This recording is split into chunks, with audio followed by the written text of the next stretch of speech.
بالله من شرور أنفسنا ومن سيئات أعمالنا من يهده الله فلا مضل له ومن يضلله فلا هادي له وأشهد أن لا إله إلا الله وحده لا شريك له وأشهد أن محمدا عبده ورسوله يا أيها الذين آمنوا اتقوا الله حق تقاته ولا تموتن إلا وأنتم مسلمون يا أيها الناس اتقوا ربكم الذي خلقكم من نفس واحدة وخلق منها زوجها وبث منهما رجالا كثيرا ونساء واتقوا الله الذي تساءلون به والأرحام إن الله كان عليكم رقيبا يا أيها الذين آمنوا اتقوا الله وقولوا قولا سديدا يصلح لكم أعمالكم ويغفر لكم ذنوبكم ومن يطع الله ورسوله فقد فاز فوزا عظيما أما بعد فإن خير الحديث كتاب الله وخير الهدي هدي محمد صلى الله عليه وسلم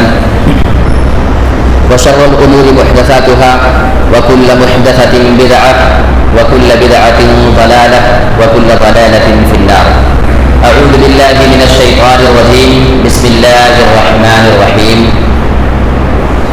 ربما يود الذين كفروا لو كانوا مسلمين. آج انشاءاللہ آپ کے سامنے 14ویں پارے کی تفسیر کا خلاصہ پیش کیا جائے گا. 14ویں پارے کے شروع میں اللہ رب العالمین نے کافروں کی ایک بات بتائی ہے. سورہ ہجر ہے, اس کے اندر اللہ رب العالمین نے فرمایا ہے کہ ایک وقت ایسا بھی آئے گا کہ کافر لوگ یہ آرزو کریں گے, خواہش کریں گے کہ اے کاش ہم نے اسلام کو قبول کر لیا ہوتا. ربما یود الذین کفروا لو کانوا مسلمین. ایک ٹائم ایسا بھی آئے گا, ایک وقت ایسا بھی آئے گا کہ جتنے بھی کافر ہیں, اللہ کا انکار کرنے والے ہیں, ان کی یہ آرزو ہوگی کہ کاش وہ اسلام لے آئے ہوتے. اس سے یہ پتہ چلتا ہے کہ اسلام ہم مسلمانوں کو اگر ملا ہے تو یہ اللہ کا کتنا بڑا احسان ہے. ورنہ جتنے بھی کافر آپ کو نظر آ رہے ہیں نا آج اللہ کا انکار کرنے والے دنیا میں, ایک ٹائم وہ مجبور ہو جائیں گے یہ تمنا کرنے پہ کہ کاش ہم نے بھی اسلام قبول کر لیا ہوتا. ہم نے کیوں نہیں قبول کر لیا, آج ہمارا حال کیا ہو رہا ہے. تو ہم اللہ کا شکر ادا کریں کہ ہم اسلام والے ہیں. اللہ رب العالمین نے فرمایا کہ اے میرے نبی ذرہم یاکلوا ویتمتعوا. ابھی کافروں کو آپ دنیا میں چھوڑ دیجیے ان کی حالت پہ. یہ کھانا پینا پسند کرتے ہیں, رہنا سہنا آرام سے زندگی بسر کرنا پسند کرتے ہیں, دنیا کی ہر چیز سے فائدہ اٹھانا چاہتے ہیں, اور یہ ایک الگ الگ آرزو میں پڑے ہوئے ہیں. آپ ان کو چھوڑ دیجیے, ان کے پیچھے زیادہ آپ مت پڑیے. فسوف یعلمون.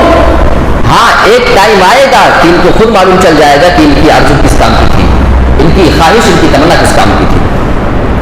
اب ایک سوال یہ پیدا ہوتا ہے کہ وہ کون سا وقت ہوگا جب کافر یہ خواہش کریں گے کہ اے کاش ہم نے اسلام کو قبول کر لیا ہوتا. تو وہ ایک بار نہیں ہوگا بلکہ کئی مرتبہ آئے گا ان کی زندگی میں, کئی بار وہ یہ آرزو کریں گے. ایک تو جب وہ موت کے فرشتے کو اپنے پاس دیکھیں گے, موت کا فرشتہ جب ان کے پاس ان کی روح نکالنے کے لیے آئے گا, تو اللہ کے نبی نے فرمایا کہ اگر مرنے والا نیک ہوتا ہے تو فرشتے اسی حالت میں اچھی صورت میں آتے ہیں, اور مرنے والا اگر برا ہوتا ہے تو فرشتے بہت بدترین شکل و صورت میں اس کے پاس آتے ہیں. اس موقع پہ جب فرشتوں کو دیکھیں گے یہ لوگ تو پہلی آرزو اس وقت ہوگی کہ لو کانوا مسلمین, ہے کاش کہ ہم نے اسلام کو قبول کر لیا ہوتا. جب فرشتوں کو اپنے سامنے دیکھ لیں گے. اور دوسرا موقع جب قبر کے اندر ان کو عذاب دیا جائے گا تو قبر کے فرشتوں کو جب دیکھیں گے اور پتہ چل جائے گا کہ اب ہم کو عذاب ہونے والا ہے, اس موقع پہ آرزو کریں گے لو کانوا مسلمین, ہے کاش ہم نے اسلام قبول کر لیا ہوتا. جب لوگ میدان حشر میں جمع ہو جائیں گے, لوگوں کو سزا دی جائے گی, کافروں کے حق میں جب عذاب کا فیصلہ ہو جائے گا, جب میدان حشر کی ہولناکی اس کے بھیانک مناظر کو دیکھ لیں گے, جہنم کے عذاب کو اپنی آنکھوں سے دیکھ لیں گے, اس موقع پہ بھی کافر یہ عرض کریں گے لو کانوا مسلمین, اے کاش کہ ہم مسلمان ہو گئے ہوتے, ہم نے اسلام کو قبول کر لیا ہوتا. اور اللہ کے نبی نے ارشاد فرمایا ایک وقت اور آئے گا جب جنت اور جہنم کا فیصلہ ہو جائے گا. جنتی لوگ جنت میں چلے جائیں گے, جہنمی جہنم کے اندر چلے جائیں گے. بعض ایسے مسلمان بھی ہوں گے جو اپنی توحید بچا کر کے لے کر جائیں گے وہاں پہ, لیکن ان بندوں نے دنیا میں اتنا زیادہ گناہ کا کام کیا ہے، اتنا زیادہ برا کام کیا ہے کہ ان کے گناہوں کی وجہ سے ان کو جہنم کے اندر ڈالا جائے گا۔ تب یہ کافر ان کا مذاق اڑائیں گے کہ تمہاری توحید تو تمہارے پاس ہے، تمہاری توحید میں تمہیں کیا فائدہ پہنچایا؟ بڑے اسلام والے بنے پھرتے تھے کہ ہم تو اسلام کے ماننے والے، اسلام کے ماننے والے، جہاں ہم ہیں وہی تو تم بھی ہو، تمہارا بھی تو ہمارے ساتھ حال ہو رہا ہے۔ اللہ رب العالمین اس موقع پہ ان توحید والوں کو جنہوں نے اپنی توحید کو بچا کر کے لایا ہے، جو لوگ اللہ کے ساتھ کسی کو شریک نہیں بنایا کرتے تھے، اس موقع پہ جب کافر ان کو طعنہ دینے لگیں گے، اللہ تعالیٰ ان کو ان کی توحید کی وجہ سے جہنم سے نکال کر کے جنت میں داخل کر دے گا۔ جب یہ کافر دیکھیں گے کہ ان کو توحید کی وجہ سے اللہ نے جنت میں داخل کر دیا ہے، اس موقع پہ یہ آرزو کریں گے لو کانوا مسلمین، اے کاش کہ ہم اسلام قبول کر لیے ہو۔ تو یہ کئی موقع ان کی زندگی میں آئیں گے جب وہ یہ آرزو کرنے پہ مجبور ہو جائیں گے۔ اور اس کے آگے ہی اللہ رب العالمین نے کافر ہی کی ایک بات کا اور ذکر کیا ہے۔ یہ لوگ اللہ کے نبی کو مجنون اور پاگل کہا کرتے تھے، معلوم ہے؟ یا ایھا الذی نزل علیہ الذکر انک لمجنون، اے وہ آدمی جس پر ذکر نازل کیا گیا، جس پر قرآن اتارا گیا ہے، انک لمجنون، بے شک تو پاگل ہے، مجنون ہے، دیوانہ ہے، آوارہ ہے۔ ذرا غور کرو کہ نبی کو کتنی تکلیف اس موقع پہ ہوتی ہوگی کہ جب وہ اللہ کا پیغام لے کر کے آ رہے ہیں ان کے پاس، تو اللہ کے نبی کو پاگل اور مجنون کہہ کر کے ان کی بات کو ٹھکرا دیا جاتا تھا۔ اللہ کے نبی ان سے کہتے تھے کہ ایک کلمہ تم کہہ لو، لا الہ الا اللہ محمد رسول اللہ، تم عرب اور عجم کے پوری دنیا کے مالک بن جاؤ گے، اللہ تمہیں حکومت دے دے گا۔ تو دوڑے دوڑے نبی کے پاس آتے اور کہتے کہ کیا اگر ہم یہ ایک کلمہ اپنی زبان سے کہیں تو اللہ ہم کو حکومت دے دے گا؟ اللہ کے نبی نے فرمایا ہاں۔ تو کہنے لگے تم کو کیوں نہیں مل گئی حکومت؟ تم تو یہ کلمہ کہنے والے ہو، ارے تمہارے ساتھیوں کا حال دیکھو، رہنے کے لیے گھر مکان نہیں اور لڑنے کے لیے ہتھیار اور اسلحہ تک موجود نہیں ہے، اور تم یہاں پہ کہنے آئے ہو کہ پوری دنیا کی حکومت مل جائے گی۔ انک لمجنون، واقعی تم پاگل ہی ہو چکے ہو۔ یہ اس موقع پہ وہ کہا کرتے تھے۔ اور اسی لفظ ذکر سے ملتا جلتا ایک جملہ اور ہے، اس آیت کا بھی اللہ رب العالمین نے ذکر کیا ہے قرآن کے بارے میں۔ انا نحن نزلنا الذکر وانا له لحافظون، بے شک ہم نے ہی ذکر کو نازل کیا ہے، وَإِنَّا لَهُ لَحَافِظُونَ، اور ہم ہی اس کی حفاظت کرنے والے ہیں۔ اس آیت کریمہ کے اندر غور کرنے کی بات ہے، اللہ نے یہ نہیں فرمایا کہ ہم نے قرآن کو نازل کیا ہے، بلکہ فرمایا کہ ہم نے ذکر کو نازل کیا ہے۔ ذکر کہنے میں حکمت یہ ہے نا کہ اس میں قرآن بھی آ جاتا ہے، اس میں حدیث بھی آ جاتی ہے، یعنی قرآن کو اللہ اس کے لفظ کے ساتھ بھی حفاظت اس کی کرے گا، اور اس کی معنی اور اس کے مفاہیم کے ساتھ بھی اللہ رب العالمین اس کی حفاظت کرے گا، یعنی اللہ کے نبی کی حدیثیں اور تمام تشریحات جو کچھ آئیں گی اللہ اس کی بھی حفاظت کرے گا۔ دیکھیے اللہ رب العالمین نے بہت ساری کتابیں نازل کی، لیکن کسی کتاب کی حفاظت کی ذمہ داری اللہ نے نہیں دیا۔ توریت اللہ نے اتارا، زبور اتارا، انجیل اتارا، لیکن اس کی حفاظت کی ذمہ داری اللہ نے نہیں دیا، اور وہ کتابیں خاص موقع پر خاص قوم کے لیے ہوا کرتی تھی۔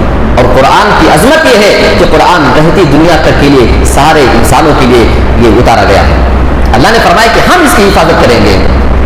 یہ اور بات ہے کہ وسیم رضوی جیسے نہ جانے کتنے لوگ اس طرح کی آواز اٹھا چکے قرآن کے خلاف اور واویلا مچا چکے اور خود ہی ذلیل ہو کر کے بیٹھ گئے، ہمیں اس میں کچھ کرنے کی ضرورت نہیں، کورٹ نے خود اس کو دھکا سنا دی، تو ہمیں اس میں پریشان ہونے کی ضرورت نہیں، اللہ رب العالمین اس کی حفاظت کرنے والا ہے، ہم بے فکر رہیں، بس ہمارا کام ہے کہ اس کی حفاظت کی ذمہ داری ہم آگے بڑھ چڑھ کر کے حصہ لیں، لیکن گھبرانے کی ضرورت نہیں ہے کیونکہ اللہ اس کی حفاظت کرے گا۔ اور اللہ تعالیٰ نے دو طریقے سے اس کی حفاظت کی ہے، جانتے ہیں؟ اس سے پہلے جو توریت نازل ہوئی تھی حضرت موسیٰ پر، تو ایک تختی پر لکھی ہوئی شکل میں ہوتی تھی، اس کو اللہ تعالیٰ نے ایسے لے کر کے دے دیا کہ جاؤ یہ ہے، اس میں پیغام لکھا ہوا ہے، یہی جاؤ پڑھ کر کے سنانا، اور یہی تمہارا جو ہے قاعدہ قانون، یہی اصول تمہارا ہے۔ لیکن اللہ تعالیٰ نے قرآن کو ایسے لکھ کر کے نہیں بھیجا، بلکہ یہ صوتی ہے، وائس کی صورت میں حضرت جبرائیل یاد کر کے آتے تھے اور آ کر کے اللہ کے نبی کو یاد کراتے تھے، اور بعد میں اس کو صحیفوں میں بھی محفوظ کر دیا گیا۔ تو اللہ نے اس کو لکھ کر کے بھی اور سینوں میں بھی دونوں طریقے سے محفوظ کر دیا۔ اور ایک فرق بتاؤں آپ کو، اگر کوئی چیز لکھ کر کے دے دی جائے اور کوئی چیز بول کر کے سنا کر کے وائس میں اگر دی جائے تو دونوں میں فرق جانتے ہیں؟ اگر صرف لکھ کر کے دے دی جائے نا تو اس سے وہی فائدہ اٹھا پائے گا جو پڑھا لکھا ہوگا، جو اس کو دیکھ کر کے پڑھ پائے گا وہی فائدہ اٹھائے گا، لیکن اگر وہ چیز بول کر کے بھیج دی جائے تو جو لوگ پڑھنے لکھنے والے نہیں بھی تھے، اگر ان کی کان میں وہ بات چلی جائے، عربی جاننے والے تھے تو سمجھ جاتے تھے کہ کیا کہا جا رہا ہے۔ کتنے ایسے لوگ تھے جو پڑھے لکھے نہیں لیکن ان کی کان میں آواز گئی، معنی مطلب سمجھ گئے۔ اور اس پر جو ہے عمل کیا. تو یہ حکمت ہے اللہ رب العالمین نے قرآن کو وائس میں صوتی صورت میں جو نازل کیا ہے بول کر کے. اس کے آگے اللہ رب العالمین نے اپنی رحمت کا اور اپنے عذاب کا ذکر کیا ہے اور اپنے بندوں کو تعلیم دیا ہے کہ دونوں چیزوں میں تمہیں بیچ میں رہنا ہے. نہ تمہیں ہماری رحمت کو سننے کے بعد بہت زیادہ خوش ہو جانا ہے, نہ عذاب کو سننے کے بعد بہت زیادہ مایوس ہو جانا ہے. نبئ عبادی انی انا الغفور الرحیم وان عذابی هو العذاب العلیم. اے میرے نبی آپ میرے بندوں سے بتا دیجئے کہ میں بہت زیادہ بخشنے والا ہوں, بہت زیادہ رحم بھی کرنے والا ہوں. یہ ایک آیت ہو گئی. اس کے بعد فوراً دوسری آیت میں فرمایا وَإِنَّ عَذَابِي هُوَ الْعَذَابُ الْعَلِيمُ. آئے میرے نبی جب آپ ان کو یہ بتا دیے کہ میں بہت زیادہ معاف کرنے والا ہوں, میں بہت زیادہ رحم کرنے والا ہوں, ساتھ میں آپ ان کو یہ بھی بتا دیجئے کہ میرا عذاب بھی بہت زیادہ دردناک ہوا کرتا ہے, میں بہت زیادہ عذاب دینے والا ہوں. یعنی تم میری رحمت کی بات سن کر کے بہت زیادہ مگن نہ ہو جانا, بہت زیادہ خوش نہ ہو جانا, یہاں تک کہ تم میرے عذاب سے بے فکر ہو جاؤ. کان کھول کے سنو کہ میرا عذاب بھی بہت سخت ہوا کرتا ہے. اور جب عذاب کی بات سن لو تو عذاب کی بات سن کر کے بہت مایوس نہ ہو جاؤ, کیونکہ میں بخشنے والا رحم بھی کرنے والا ہوں. تو یہ دونوں آیتیں اللہ رب العالمین نے ایک ساتھ نازل کر دی. اور ایک مقام پہ اللہ رب العالمین نے بیچ کا راستہ بتایا ہے یدعون ربهم خوفا وطمعا. جو اللہ کے نیک بندے ہوا کرتے ہیں وہ اللہ رب العالمین کو پکارتے ہیں ڈرتے ہوئے اور امید رکھتے ہوئے. یعنی اللہ کا حق یہ ہے کہ اللہ سے ڈرا بھی جائے, اس سے امید بھی لگائی جائے. یہ بیچ بیچ میں رہنا ہے, اللہ کا ڈر بھی ہونا ہے, اللہ سے امید بھی رکھنا ہے. یہ نہیں کہ اتنا ڈر جاؤ کہ امید چھوڑ دو, یا ایسا بھی نہیں کہ اتنی امید کر بیٹھو کہ ڈر چھوڑ دو. دونوں چیز آپ کو ساتھ میں لے کر کے چلنا پڑے گا. اور اس کے آگے ہی نا ایک طرف اللہ نے اپنی رحمت کا, اپنی مغفرت کا ذکر کیا, اور دوسری آیت میں عذاب کا ذکر کیا. اس کے فوراً بعد فرمایا کہ آپ ابراہیم کے مہمانوں کی خبر سنا دیجئے جو ان کے پاس فرشتے مہمان کی شکل میں بن کر کے آئے تھے. اب ایک سوال یہ پیدا ہوتا ہے کہ اللہ نے یہاں اپنی رحمت, مغفرت اور عذاب کا ذکر کیا. اب سسٹم تو یہ ہونا چاہیے کہ اس کے بعد پھر جنت کا ذکر ہوتا, جہنم کا ذکر ہوتا, اس طرح ایسا کچھ معاملہ ہونا چاہیے تھا. عقل تو یہ کہہ رہی ہے. تو پھر یہ اس کے فوراً بعد حضرت ابراہیم کے مہمانوں کا ذکر یہ بیان کرنے کا کیا مقصد ہے, قرآن کی سیٹنگ کیا ہے, ذرا وہ دیکھیے آپ. جب حضرت ابراہیم کے پاس وہ لوگ آئے تھے تو ان کو بشارت دینے کے لیے آئے تھے. انا نبشروک بغلام حلیم, ہم آپ کو ایک بردبار نیک لڑکے کی بشارت دینے آئے ہیں. حضرت ابراہیم نے پوچھا اچھا میرے پاس سے اس کے بعد پھر کہاں جاؤ گے؟ تو کہنے لگے انا ارسلنا الی قوم مجرمین, اس کے بعد ہم مجرم قوم کو سزا دینے, عذاب دینے جائیں گے, یعنی قوم لوط کے پاس. تو یہاں پہلی آیت میں اللہ نے فرمایا کہ میں بخشنے والا, رحم کرنے والا. اور حضرت ابراہیم کے پاس جب فرشتے آئے تو پہلے کہا کہ ہم بشارت دینے آئے ہیں, خوشخبری سنانے آئے ہیں, یعنی اللہ کی رحمت لے کر کے آئے. اور یہاں دوسرے آیت میں ہے کہ اللہ رب العالمین نے کہا کہ میرا عذاب بہت سخت ہے, اور وہاں بعد میں فرشتوں نے بتایا کہ ہم قوم کے پاس جا رہے ہیں ان کو عذاب دینے کے لیے, مجرم قوم کے پاس. تو یہ قرآن کی سیٹنگ دیکھیے اللہ اکبر, کہ ایک طرف جہاں پہلے مغفرت کی بات آئی تو یہاں پہلے فرشتے ان کی خوشخبری سنا رہے ہیں, بعد میں عذاب کا ذکر آیا تو بعد میں قوم لوط کو عذاب دینے کے لیے جا رہے ہیں. یہ قرآن کی سیٹنگ اپنے آپ میں ایک معجزہ ہے, اور اس کے زیر زبر اور نقطے میں غلطی نکالنا یہ تو بہت دور کی بات ہو جاتی ہے. اس کے بعد اللہ رب العالمین نے اس وقت کے کافروں کے لیے جن جن سواریوں کو اللہ رب العالمین نے بنایا تھا اس کا ذکر کیا ہے. والخیل والبعال والحمیر لترکبوها وزینہ ویخلق ما لا تعلمون. اللہ رب العالمین نے بتایا کہ دیکھو میں نے تمہارے لیے ابھی گھوڑے, خچر, گدھے اور اس طریقے سے اونٹ وغیرہ بھی, اور آیتوں میں ذکر ہے اس میں نہیں ہے, یہ ساری چیزیں ہم نے تمہارے لیے بنایا ہے. کیا مقصد ہے؟ لترکبوها, تاکہ تم اس پر سواری کرو. ان کی جو اس وقت کی سواری تھی نا, اللہ نے اس کو نام لے کر کے بتا دیا, اور فرمایا وزینہ, اور جو تمہارے لیے زینت کا کام دیتے ہیں. گھوڑے پہ سوار ہو گئے, آپ اچھے لگو گے, بیٹھو گے, سب اچھے خاصے چلو گے, یہ مقصد بتایا. اس کے بعد اللہ رب العالمین نے فرمایا وَيَخْلُقُ مَا لَا تَعْلَمُونَ, اور اللہ رب العالمین بعد میں ایسی ایسی سواریاں پیدا کرے گا, ایسی ایسی چیزیں ایجاد کرے گا, مَا لَا تَعْلَمُونَ, جس کو بھی تم جانتے نہیں ہو. غور کرو اللہ رب العالمین کی اس کلام کی حکمت کو دیکھو. بعد میں اللہ رب العالمین نے بس بھی بنوائے, ٹرینیں بھی, ہوائی جہاز بھی, راکٹ بھی, ہیلی کاپٹر بھی, یہ ساری چیزیں اللہ رب العالمین نے ایجاد کیا, لیکن اس موقع پہ ان سے ان کا نام نہیں لیا. ورنہ کہہ دیا جاتا کہ بس بنائیں گے, ٹرین بنائیں گے, تو کافر کہتے ہیں یہ سب کیا مصیبت ہے, انہوں نے کبھی دیکھا نہیں ٹرین بنائیں گے, ہوائی جہاز, پلین بنائیں گے, کہتے یہ ساری چیز کیا بکواس کر رہے ہو, اور محمد کے پاس آتے اور کہتے کہ یہ کیا مذاق کر رہے ہو. لہٰذا اللہ نے یہ نہیں کہا کہ ہم بعد میں یہ چیز بس وَيَخْلُقُ مَا لَا تَعْلَمُونَ, ایسی سواریاں بھی اللہ بنائے گا جس کو ابھی تم نہیں جانتے ہو. اس سے یہ پتہ چلتا ہے کہ یہ سائنس جو دن بدن ایجاد کرتے جا رہی یہ چیزیں یہ قرآن کی دین ہے. قرآن میں اللہ نے بتایا کہ ابھی یہ فلاں سواری ہے, بعد میں اور سواریاں پیدا ہوں گی, اور ابھی انتظار میں رہیے. ابھی جو سواریاں آج کے یہاں آپ کی چل رہی ہے نا, ابھی اس سے بھی زیادہ ترقی انشاءاللہ ہونے والی ہے. قرآن کہتا ہے وَيَخْلُقُ مَا لَا تَعْلَمُونَ, اللہ ایسی چیزیں ابھی پیدا کرے گا جس کو تم ابھی نہیں جانتے ہو. اس کے آگے اللہ رب العالمین نے دو گروہ کے لوگوں کا ذکر کیا ہے, ایک برے لوگ اور ایک اچھے لوگ. یہاں پہ بتایا کہ جب برے لوگوں کی موت کا وقت آتا ہے, جو دنیا میں بہت بڑے اپنے آپ کو سمجھنے والے ہیں, ان کی پوزیشن کیا ہوتی ہے سنیے.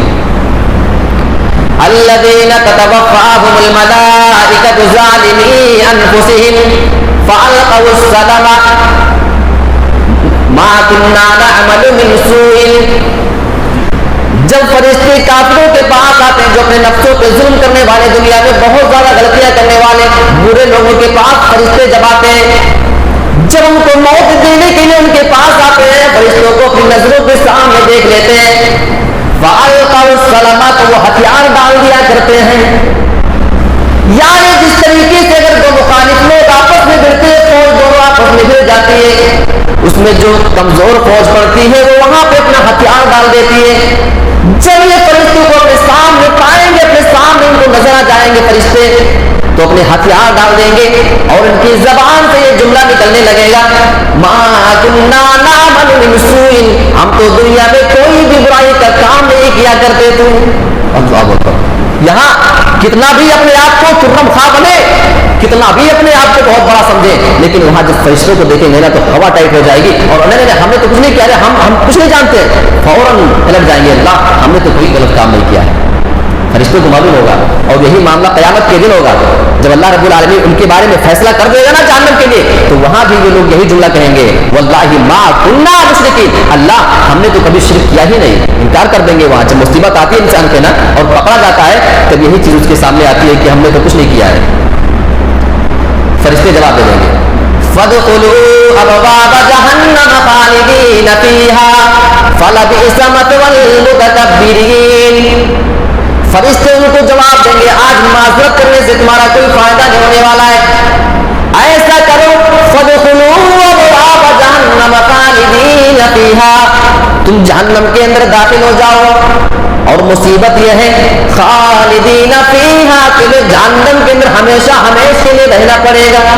یعنی ابھی مرو گے, اس کے بعد تمہارا ٹھکانہ جہنم ہونے والا ہے. دیکھیے اگر کسی کو یہ بتا دیا جائے کہ آپ کو جیل میں ڈال رہے ہیں کسی مجرم کے بارے میں, اور اس کو بتا دیا جائے کہ بس 2 مہینے کی بات ہے, 2 مہینے کے بعد تم جیل سے نکل جاؤ گے, تو وہ اتنا نہیں ڈرے گا.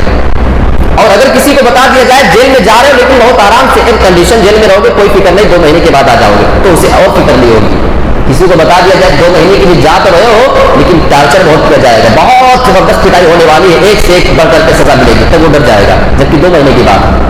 اور اگر کہیں اسے یہ بتا دیا جائے کہ عمر قید ہو رہا ہے اور پوری زندگی تم کو جیل کے اندر اس طریقے سے سزا دی جائے گی, تب اس کے ڈر کا کیا عالم ہوگا معلوم ہے. یہاں پہ فرشتے کہیں گے جاؤ جہنم میں, اور صرف جہنم ہی میں نہیں, جہنم میں جاؤ اور ہمیشہ ہمیشہ کے لیے تم کو جہنم ہی کے اندر رہنا پڑے گا. اللہ اکبر, اللہ ہمیں ایسے انجام بد سے محفوظ رکھے. ایک اور لوگوں کے پاس فرشتے آتے ہیں جو نیک ہوتے ہیں, اس کا بھی ذکر اللہ نے اس کے آگے کر دیا ہے. الذین تتوفاہم الملائکۃ طیبین یقولون سلام علیکم ادخلوا الجنۃ بما کنتم تعملون. وہی فرشتے جب نیک لوگوں کے پاس ان کی روح نکالنے کے لیے آتے ہیں, یقولون سلام علیکم, تو آ کر کے ان کو سلام عرض کرتے ہیں. پہلے یہ مرنے والے نہیں سلام کرتے, فرشتے آ کر کے سلام کرتے ہیں. ذرا سوچو کہ جس آدمی کے پاس موت کے وقت فرشتے اس سے سلام آ کر کے کہہ دیں, پھر اس کی خوشبختی کا کیا کہنا, یعنی اس کی زندگی تو اب سلامتی کی ہونے والی ہے. اور آگے کہیں گے بھی سلام علیکم ادخلوا الجنۃ بما کنتم تعملون, جاؤ اب تم جنت میں جاؤ ہمیشہ کے لیے. کیوں؟ کیونکہ تم نے دنیا میں نیک کام کیا. آج ہم صرف جنت کی امید کرتے ہیں نا, فرشتے وجہ بتا رہے ہیں جنت میں جانے کی وجہ, ریزن, سبب, تم نیک کام دنیا میں کیا کرتے تھے. آج ہم صرف گھر بیٹھے جنت میں جانا چاہتے ہیں. میرے بھائیو, جنت اتنی آسان چیز نہیں ہے. اس کے آگے اللہ رب العالمین نے زمانے جاہلیت میں عورتوں کے ساتھ جو سلوک ہوتا تھا اس کا نقشہ کھینچا ہے. اور اس کے بعد میں اللہ کے نبی نے عورتوں کا جو مقام اسلام نے دیا ہے اس کو بھی آپ سمجھنے کی کوشش کیجیے. بہت سارے لوگ آج آپ کو ملیں گے کہ اسلام نے عورتوں کو کچھ نہیں دیا ہے, اس کا نقشہ اللہ نے کھینچا ہے. وَإِذَا بُشِّرَ أَحَدُهُم بِالْأُنثَىٰ ظَلَّ وَجْهُهُ مُسْوَدًّا وَهُوَ كَظِيمٌ. جب زمانے جاہلیت میں کسی بھی آدمی کو اس کے گھر میں لڑکی کی پیدائش کی خبر سنائی جاتی تھی, ظَلَّ وَجْهُهُ مُسْوَدًّا, اس آدمی کا چہرہ کالا پڑ جاتا تھا مارے ٹینشن کے, وَهُوَ كَظِيمٌ, اور وہ دل ہی دل میں گھٹنے لگتا تھا کہ اب کیا کریں, لڑکی پیدا ہو گئی ہے. یہ لڑکیوں کا حال تھا اس زمانے میں. ظَلَّ وَجْهُهُ مُسْوَدًّا وَهُوَ كَظِيمٌ. اور آگے اللہ نے فرمایا يَتَوَارَىٰ مِنَ الْقَوْمِ مِنْ سُوءِ مَا بُشِّرَ بِهِ. جب اس کے گھر میں لڑکی کی پیدائش کی خبر سنا دی جاتی تھی تو لوگوں سے چھپا چھپا پھرتا تھا, نظریں چھپاتا تھا, کیونکہ وہ شرمندگی محسوس کیا کرتا تھا. اللہ اکبر. جہاں لڑکی کی پیدائش کو شرمندگی کا سبب سمجھا جاتا تھا, اس سے زیادہ برا دور کون ہو سکتا ہے, اور اس سے زیادہ عورتوں کو ذلیل کرنے والا کون سا مذہب اور کون سا سماج ہو سکتا ہے. جانتے ہیں قرآن آگے بیان کرتا ہے, وہ سوچتا تھا ایمسکہ علی ہون, کیا اس کو ہم رسوائی برداشت کر کے اپنے گھر میں رکھے, ہم یدسہ فی التراب, یا لے جا کر کے کہیں اس کو مٹی میں دفن کر دیں, ڈال دیں مٹی میں, کیا کرے, بچنے کی کیا صورت ہے اس کی رسوائی سے. اللہ اکبر. یہ عورتوں کا مقام تھا اس موقع پر, لیکن جب اسلام آیا تو اس نے عورتوں کو جو مقام دیا اس کے بعد لوگ دیکھ کر کے حیران ہو گئے. میراث میں حصے اور تمام چیزوں میں حصے, وہ ساری بات اپنی جگہ. ایک بار حضرت عائشہ فرماتی ہیں کہ جاءتنی سائلہ, میرے پاس ایک مانگنے والی آئی, ایک بھیک مانگنے والی, وہ معہا صبیان, اس کے پاس دو چھوٹے چھوٹے بچے بھی تھے. آئی میرے پاس, صحیح بخاری صحیح مسلم کی حدیث ہے. ایک حدیث میں ہے کہ میں نے اس کو ایک کھجور دیا اور دونوں کو ایک ایک ٹکڑے کر کے اپنے بیٹوں کو دیا, کھا کر کے چلی گئی. اور دوسری حدیث میں صحیح بخاری اور مسلم کے ہی کہ میرے پاس 3 کھجور تھی, میں نے تینوں کھجوریں اس عورت کو دے دیا. ایک ایک کھجور اپنے بچوں کو دے دیا اس عورت نے. بچے چھوٹے چھوٹے بھوکے تھے, جلدی سے کھجور اپنے کھا گئے. تیسری کھجور یہ ماں خود کھانا چاہ رہی تھی, لیکن چھوٹے چھوٹے بچوں نے دیکھا کہ میری ماں کے ہاتھ میں تیسری کھجور جلدی سے جھپٹ پڑے. جب وہ بچے بھوکے بچے اپنی ماں کی تیسری کھجور پہ جھپٹے تو اس کی ممتا جوش میں آ گئی اور اس کے بھی 2 ٹکڑے کر کے اپنے دونوں بچوں کو دے دیا. پھر پانی پیا اور چلی گئی, بھوکی چلی گئی. حضرت عائشہ نے یہ منظر دیکھ لیا اپنی آنکھوں سے. اللہ کے نبی صلی اللہ علیہ وسلم جب گھر میں تشریف لائے تو اللہ کے نبی کو بتایا کہ اللہ کے نبی آج ایسا ایسا منظر میں نے اپنی آنکھوں سے دیکھا ہے. اللہ کے نبی نے ارشاد فرمایا, جو عورت اپنی بیٹیوں کی وجہ سے اس طریقے سے آزمائی جائے, وجبت علیہ الجنہ, وجبت علیہ الجنہ, اس عورت کے اوپر جنت واجب ہو گئی. اس عورت نے ایسا کام کیا ہے کہ اللہ رب العالمین اس عورت کو اس کی وجہ سے جنت دے کر کے رہے گا. یہ بخاری مسلم کے الفاظ. ذرا غور کرو, کہیں بھی کسی بھی حدیث میں کسی بھی قرآن کی آیت میں لڑکوں کی پیدائش پہ, بیٹوں کی پیدائش پہ اتنی خوشخبری نہیں سنائی گئی ہے جتنی کی عورتوں کی پیدائش اور ان کے پالنے پوسنے پر اسلام نے خوشخبری سنائی ہے. میرے بھائیو, بس آپ ایک چیز سمجھ لو نا کہ اگر بیٹیاں بوجھ ہوتی تو اللہ کے نبی کو اللہ رب العالمین نے 4 بیٹیاں نہیں دی ہوتی, اور چاروں بیٹیاں نبی کی زندگی میں جوان ہوئی, ان کی شادی ہوئی, جبکہ بیٹے جتنے بھی آئے ان کا بچپن میں انتقال ہو گیا. اسی سے آپ فرق کرو نا کہ بیٹے زیادہ اہم ہے یا بیٹی. آج ہمارا مزاج کیوں بدل گیا ہے, ہم وہ مزاج پیدا کریں اپنا. ایک اور اہم چیز کا اللہ رب العالمین نے آگے ذکر کیا ہے, انسانوں کی پیدائش کے بارے میں بتایا ہے.